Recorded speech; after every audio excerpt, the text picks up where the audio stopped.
La verdad es que ha sido, creemos que bastante fructífera.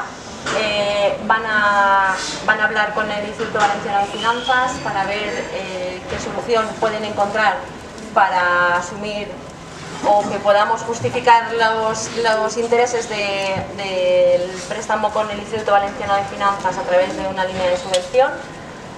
Tampoco va a ser una cosa rápida que puedan hacer ya, pero van a hablar con ellos, nos comunicarán cómo han quedado y lo que sea os transmitiremos. Reconocen que la transición de la subvención al concierto no ha sido lo bueno que esperaban. Agradecen la paciencia que estamos teniendo y nuestra labor con todas las personas a las que atendemos y con sus familias. Y sí que han tomado nota para poder hablar con Vicepresidencia y con el Instituto Valenciano de Finanzas sobre la situación que estamos manteniendo los centros desde enero, ¿vale? Pues desde enero con todo, con no saber que el concierto, luego que sí, luego la firma en agosto, etcétera, ¿vale?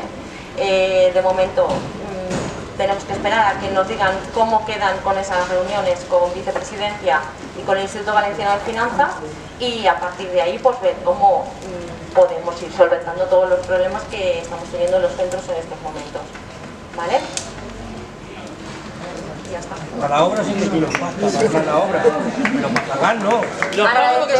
Agradecemos a todos el esfuerzo enorme de todo el año, no solo, a ver, queríamos agradecer el esfuerzo que estamos haciendo todas las entidades, todas las familias, todos los profesionales, los usuarios, de aguantar este año conforme lo estamos aguantando, con profesionalidad, con calidad en los centros y con mucha dignidad, ¿vale?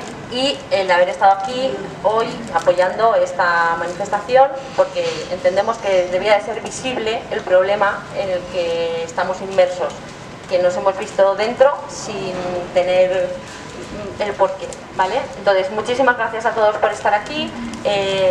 Sabemos que ha sido un gran esfuerzo para muchos centros el trasladarse, pero gracias por toda la labor que se está haciendo por parte de los centros y por parte de las entidades.